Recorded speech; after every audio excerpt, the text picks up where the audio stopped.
I tried to give it the least memorable name of all time. It worked. Okay, so the reason that this match is notable is because two things.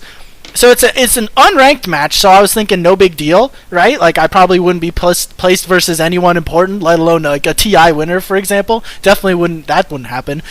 So then it's like on my Smurf and unranked, and yet here we are, aui2000 playing against me, rank 30 overall. Yeah. Let's see. I don't know where his team. I mean, his friends. You know, it looks like Divine 5. I don't think they're like TI winners, but Divine 5 at least. For some reason, I don't know what it means if some people are Divine 5 but not. Well, and then I played mid versus this guy, who I actually felt like played like a strong mid, honestly. Like, because that's been the tricky thing, is how to get your Night Stalker to stabilize versus players who play aggressively mid. Because Night Stalker during the first daytime loses almost, I'll say almost every matchup that's like a conventional mid. Like any mid that you'll see run, like the ODs, the Linas, the Vipers, the Queen of Pains, you know, he kind of loses. But then, like, what you have to do is you have to realize, like, it's not about winning. It's about buying enough regen that they can't actually knock you off the lane. And then once you get to that point, you just try to CS, and then you just tie, and that's okay. And then the real issue is what I showed off this game, which was just try to scrape by, and eventually you'll just dominate them because you late game are a Night Stalker with a Battlefury, and they're a Lina squawking around with whatever the fuck Lina's squawking around. And like, so with the same net worth, she's got what, a Shadow Blade. We were tied net worth the whole game. She's got like a Shadow Blade, a Yules, a BKB, and I've got Sage and Yasha, BKB, and I forget what else I went. I think I went Shadow Blade after that. I know what else I went, but I forget what order. Well, anyways, if you just imagine my hero BKB'd and her BKB'd fighting each other, it's like clear who's gonna win. So then it's like, oh, well, she has to run. But then that's when my new build has come in, the Sage and Yasha, which I really think is gonna make the difference. And then it's like, oh, Sage and Yasha. Well, good luck running from that. It's like her best bet, literally in that case, her best play is to cast all of her spells on the ground, hit nothing because I've BKB'd, maybe even ult me, probably not, but do just so she can get her stacks up, and then she needs to run away, and that's literally her best play. So we're gonna go ahead and just watch this from her perspective, because I think that's like, should I? I'll kind of bounce back and forth, her perspective, my perspective. Here I got out-spammed by the bounty hunter, was a little bit salty about that. Fuck it, who am I kidding? I'm gonna end up... I knew he's there, but it's like, I'm clicking as fast as I can. That bothers me, that there's nothing you can do about that. You just whoever spams faster, and, you know, so it goes. And then what really bothers me is whenever you find out, whenever you the blinders come off and you realize that there are right-click spam hacks that exist, and they're like undetectable because they're indistinguishable from just normal right-click spam macros that are built into every smart mouse, if you want to call it that, like the mouse that have macros. And that's like a gray area in terms of legality for Valve's VAC system. And by gray area, I mean they've never condoned it, but also, as far as I know, they've never banned it. So it's basically legal. So yeah, this guy, look at him. He's doing a good job. He's fucking with me on the denying, because he knew I was gonna deny it. He eventually just hit it, which was a mistake. But and we'll watch my CS, and he maintains a fair lead. I'm gonna watch it on 4-speed or 2. We'll watch it on 4-speed, 2-speed, whatever. I don't think there's anything ultra interesting here. Just to note that he takes a moderate lead, and the way the dynamics work is that he has effectively unlimited mana regen and can just blow. There's no way I'm ever going to deny a creep, for example, because he can just nuke it and hit me with it. And there's no way that I'm ever going to harass him, really. So what you do is you just try to outfarm him. The one advantage you have is in melee. Well, the two advantages you have is much higher base regen, so 2.9 on Alina versus my... Okay, I guess it's not as big of a difference as I thought. Oh, that's right. This I didn't go Magic Wand this game. I think I'm gonna be going Magic Wand most games, but not this one.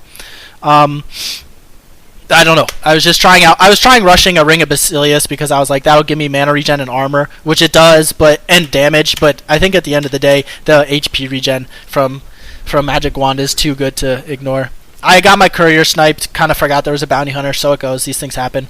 So So we're just going to see me playing kind of defensive, pulling the creeps back. The other advantage you have is as a melee hero, you can build Quelling Blade. Like, plain and simple, that's just an amazing, amazing item. Gives you a huge amount of last hitting value. So you notice I can pull creeps into my tower, and I can last hit them without needing to nuke all the time. Whereas the ranged hero, if you pull a creep under your tower, you start consistently last hitting towers.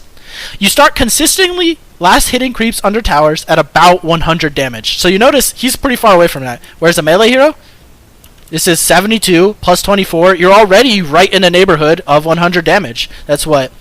Oh god. 96? Yeah. And then here I have a little bit of Ring of Basilius. Normally that would be a magic wand, which would be 2 damage instead of 7. So you can imagine that being 98 instead of whatever, 96 plus 7, 103. Good enough. So, and all that's just an estimation. It's about 100 is when you can start lasting under tower. So there's nothing magical about the number 100 except for the fact that the towers do about 100, and then they get their damage reduced a little bit by I think they do siege damage. So it's about that much, So that's kind of the magic, But there's a lot that varies based on like if the tower gets high rolls or low rolls.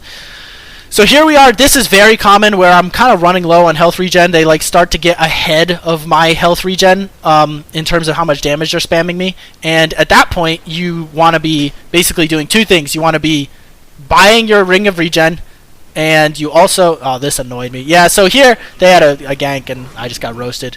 I saw the LINA, and I was like, well, I can't last hit right now, right? See, I'm too low of HP to last hit, so let's see if there's a rune. I walk here, I can see the rune because I have night vision, and then they had been trying to think of a way to possibly gank. Oh, he just walked out for him. All right, good enough. Roasted. So that sucks. Obviously, he's got a little CS advantage on me, a huge net worth advantage on me because of First Blood. I lose gold, he gains gold, and also, the CS that I missed, he was able to push in a wave, so it's about a wave worth of CS. But then, it's a LINA. Oh, look at my... That's your advanced Night Stalker plays. That's when you know someone's a pro. So it's me. I've played so many this matchup so many times. You just know what you're gonna do. You're gonna nuke. You're gonna punch him. He's the LINA. He's gonna position his stun slightly ahead of where his hero is. So let's watch his perspective. He aims it right ahead, because he knows the circle, if it's right ahead of his hero.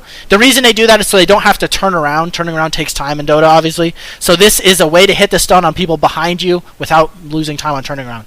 But I'm ready for that. As soon as I see his hero stop, Lina's got a log cast animation. So I juke back, and then boom. Technically, it's not a cast animation that's long. Well, her animation is long, but it's not longer than average. It's the fact that this has a delay of 0.5 seconds after she casts it. If you can see that there. So anyways, that's how I dodged it. My noob shit out. Just kidding. But then Ricky didn't dodge it. Whatever. He's got a lot of things he can use to pop, but whatever. I'm still a Night Stalker. And then here's the other thing you gotta remember. When you're a Night Stalker, you just have better stats than like every hero. So even if you're like really low HP, like don't be afraid. Like I'm down to this much AP, and I'm still like, oh, I can still win the fight here. So, and it's like very comfortably. I don't think I could have gone on the Lion only because I don't know how much time was left on his stun. Yeah, I felt like it was coming up soon, and it was. And he would be able to probably beat me there. And, there's teleports coming in. And alright, pause this. No one's watching anyways. Alright, I'm gonna go help my wife bring in the things. If you're on YouTube, I'm gonna upload this to YouTube. So just skip ahead like probably 6 minutes. And be right back. Bringing in, groceries from Walmart.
Okay.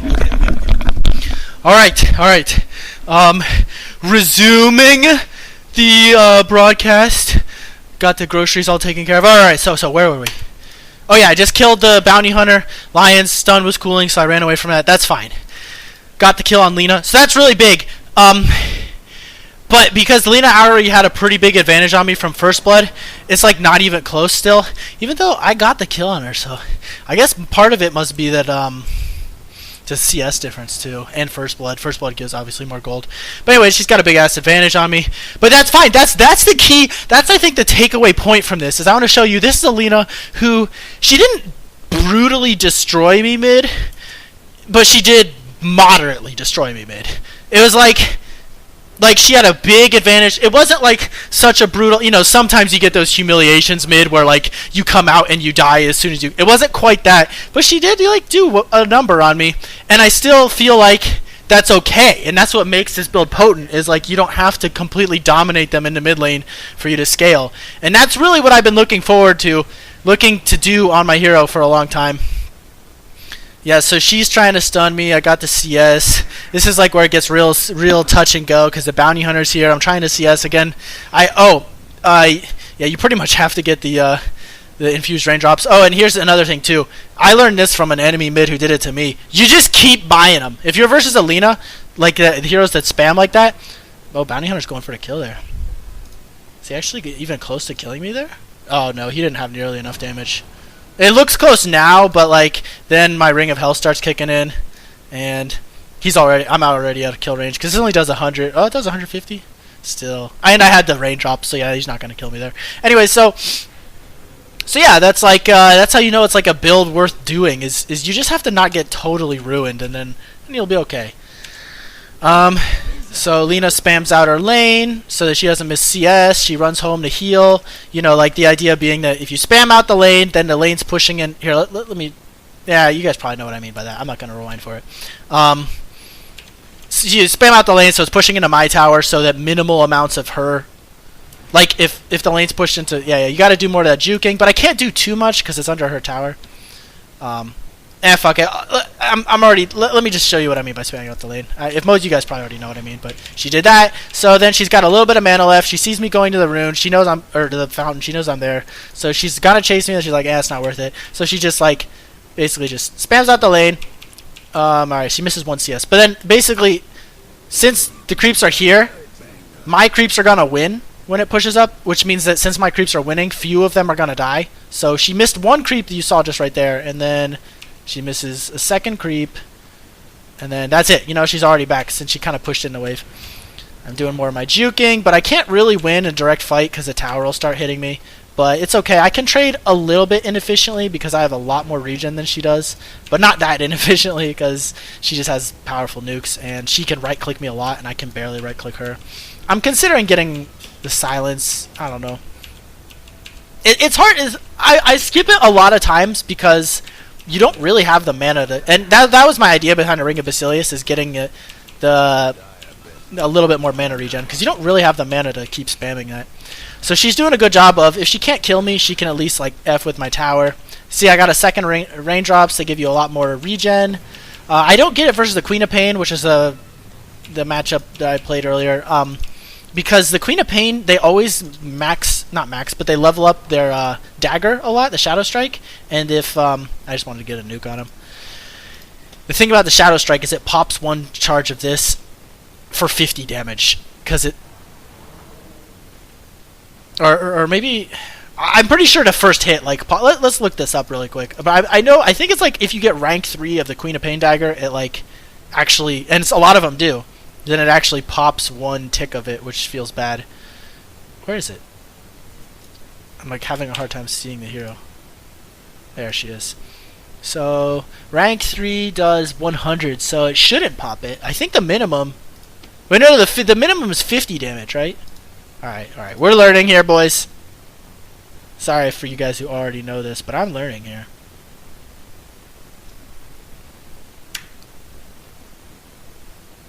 Yeah, damage is over 50 damage. Oh, so I think I remember what it is. I think it's that at certain ranks she can actually pop multiple of them. Damage per tick. Yeah, there it is. Okay, rank 3 is 60 damage per tick. That's what it is. She'll pop multiple of your charges, multiple ticks of your raindrop with just one cast of Shadow Strike. Obviously, the initial damage always blocks it, procs it, and then since every 3 seconds and the cooldown of raindrop is like what, 8, I think. You know, it'll proc it a few times, and that feels really bad because each one you're getting just terrible value out of it. Learn items. Let me see what the cooldown is real quick while I'm here. 7. I was close. Anyways. Back to the game. I'm gonna fast forward through the laning stage because we've like spent enough time talking about this. She ends up like I think knocking down my tower, but I got the deny because that's basically what if you can't get the hero kill and you can't quite push him out of lane because I'm playing so defensive, you can eventually just knock down the tower, and that's an important thing. I mean, there's a reason that 1v1 tournaments like consider that as a win condition. You know what I mean? Did she just ult me? No. She ult. Never mind. Ferried out of south. Got a deny, nuked her here. Oh, this was a huge play by my witch doctor. Like I just soloed her basically. I stole a kill, but he has this maxed out maledict, and then I missed my silence. He's nailing a perfect combo. I can't even silence. I hit the siege creep. Not that it mattered, but I'm streaming just so you know. 0.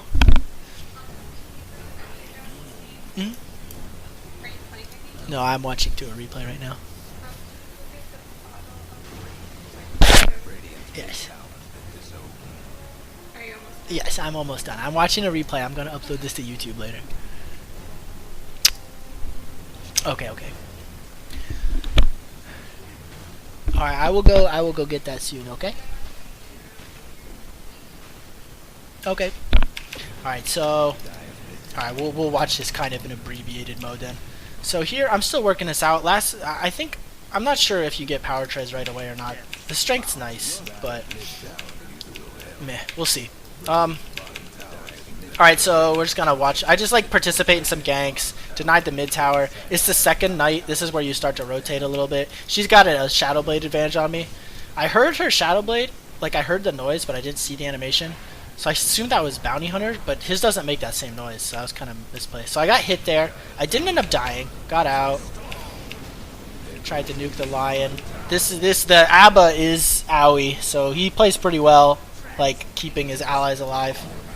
I just kind of stay out of the battle. You want to put the silence on their big heroes, the big mids, as much as you can, because most mids, if they get silenced, are worthless. Like 50% mischance and no spells pretty much cripples almost every mid. Besides Death Prophet and Leshrac are the two that can do really good passive damage without. So I knew there was a regen. I saw that earlier. Looped back in. Was able to come back into the battle. But unfortunately, at this point, all of my allies had left, so I kind of like was dicking around with Aui for a bit. Running away. And I tried to go back in. I forgot about their LINA having Shadow Blade. I ended up dying here. We got this guy. I think the axe picked off the LINA because that amazing Maledict proc. Really nice call. Alright, so kind of just trading even in these battles. I mean, I died once, but the LINA died once. You know. Hero's very mobile. I think a really important pickup is getting the Windlace, because it's like so important for your hero to run fast, and then on top of that, it gives you, you know, instead of the usual 20 move speed, you get like 27 because of your 35% bonus. So, and I think that's the key, is to realize even though you're rushing Battlefury for the most part, is you can actually be part of these fights like as much as you can. Like, and I'm still working on like what order to get the different strength items, but you know, I'm taking part in these fights. Chasing down this chuckle fuck. Got him eventually. So here I tried getting Sange first, basically, because I wanted to max out my strength versus this like nuke heavy lineup. And it worked decently. But also it slowed down my farm, so I'm on defense. But basically, you want to end up with getting Sange and Yasha. And it's, yeah, we're just fighting non-stop. That's also partially me just feeling out the game. If you're fighting non-stop, maybe you want a little bit more strength in your build versus you can rush to Battlefury if you're feeling like you actually have the space to farm. like, if you're farming a lot, then battlefury is more important, obviously. If you're fighting a lot, then probably the strength. Think about it like this. Think about the strength like this. BKB is a good item for team fights because it makes you immune to all nukes. You know, you can tank 10 nukes and it won't do anything to you, right? Strength is like a little version of that. Let's say you get like 600 health worth of strength, then that's like tanking 3 nukes. You know, like if a nuke is 300 damage reduced down to 225, that times 3 is what, 675. So yeah, it's 600 health. That's like 3 nukes about. So it's like immunity to 3 nukes instead of infinity. But that's why it like makes you good in a team fight. So here I got my Sage. I'm having time to farm again. We go back to getting battlefury. I see a fight mid. I can't get there in time, but luckily my allies are doing okay. So I rotate just because you kind of want to be in fights just to see. Maybe you miss a CS or two, but a lot of times you can pick something up. So we start going on this Lion. Lion went 4-staff instead of Blink Dagger. I'm not sure if that ended up helping or hurting. Here it helped him probably because it take a little bit longer to kill him, but good enough. Yeah, I guess we're fighting. We'll keep watching the fights. Got a call. Good fight on the PA. Nuke. Here it's just we're just team fighting better than they were.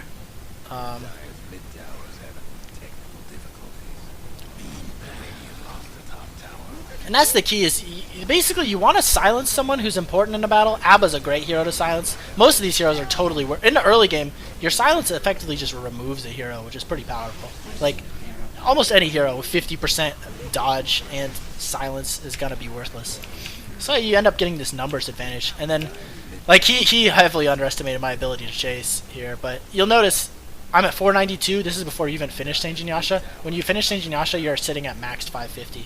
So I ended up finding him just barely. And I noticed in his inventory he had no TP. So it was kind of one of those things where I just barely caught perspective of him. Like I saw him running this way, and I just noticed he turned left. And so I run up here to see, did he cut up? Is he cutting in his base? No, I don't see him. So I know he's got to be going this way. So I'm like, okay. Oh, I see these creeps walking up, so I know he's got to be going this way. So I'm like, alright, let's keep chasing. They moved upwards, so I know he's... Oh, there he is. I was making sure he wasn't chasing up that way. So I'm like, alright, now you're dead. I click his inventory. He doesn't have a TP, so I can nuke him. If he had a TP, I couldn't nuke there. I just have to keep running with him. And then I knew also his ult was down from earlier, which is partly part of the reason I wanted to go on him so much. Axe. Got a height bug in the replay. Let's see if we can fix that real quick. By just rewinding some. Alright, it worked. So I'm going to fast forward through a bit. Got my battlefury. Suddenly my income starts going like up, basically. I start being near the top instead of behind Lina. And because we won a lot of team fights, it's kind of both. Got the Hex. They try to juke, it doesn't work that well. I want to hit him like 2 times before I nuke, because you know they're going to TP pretty quickly after you, we just barely got that one. But yeah, as soon as you nuke, they're going to TP, so you want to hold your nuke if you can. That was a hard kill to get. We ended up getting it barely, but he still doesn't have TP, so we know we're pretty safe to just kill him. As soon as I see him do that, I knew he was dead, so I saw another hero show up, so I'm like, okay, I want to go on this one. The Axe is dead.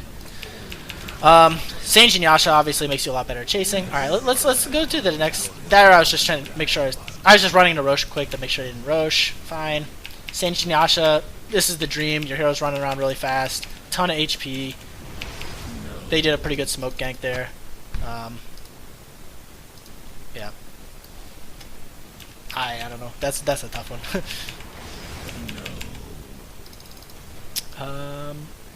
And I'm gonna wait till the next team fight because I think that's really the really key thing. I see a team fight starting. I don't have any way to break through the mischance thing, but it doesn't matter because I have 50% mischance because of blur. He has 50% because of crippling fear. Is it still 50? Yeah, it's still 50. Try to get some damage. 3 buybacks. We get out. Okay, so this was a battle I think we lost. Right outside of Roche, we had Chrono down and Darkness down. We still tried to fight it because we killed the bounty hunter so quickly, so we kind of tried to take it. I knew he had Aegis, so I didn't want to go on him immediately. I tried to go on someone else, the Lion. I didn't realize the Lina had no mana. If I had realized that, I could have killed the Lion right there, probably. But Aui's doing a good job of staying really in front. They have just barely enough mana to stun me, scare me. I thought I was gonna die there, run away. Whatever. Took a bad battle. Next item is gonna be BKB, because if you imagine all that with me BKB'd, it just means I can just run straight at them. And so once you get the Battlefury BKB, then you just kind of itemize based on the enemies. Usually it's gonna be BKB. That was a hard go there. They're all just standing uphill, so we back off. And then the next team, I think it's the next team battle. Basically, my game plan was I just got the BKB because I tried to just farm until I got my BKB, just because I knew it was so close to it. And then got my BKB, and then the next battle's game plan is literally just turn on BKB and just punch LINA. And that's kind of how it went. My allies actually caught her out because it was kind of weird. It seemed really obvious from my perspective, but it's never as obvious from the enemy's perspective. So she's pushing in bottom. She basically doesn't have any vision here. Or she sees my two allies leaving, actually. So she pushes in bottom, so she assumes someone's going to teleport to bottom. And then she goes to farm out top, and then all my allies are already on top of her. So she's like, what the hell? So, because Void was in the jungle the whole time, not showing. So she BKB Shadow Blade, but we had Dust, and then Void Chronos for that. Totally worth it. So then we took some pickoffs. I think we overcommitted here.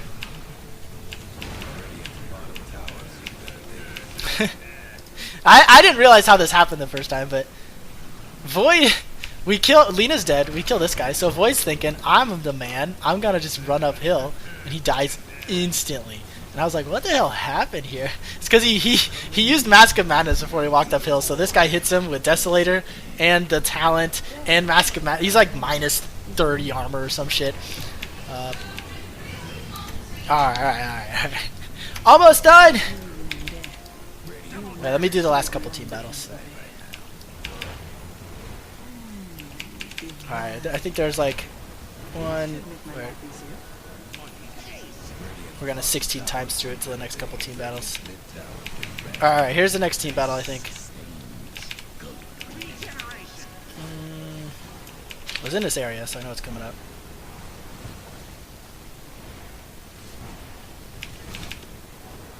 Oh my gosh, where is it?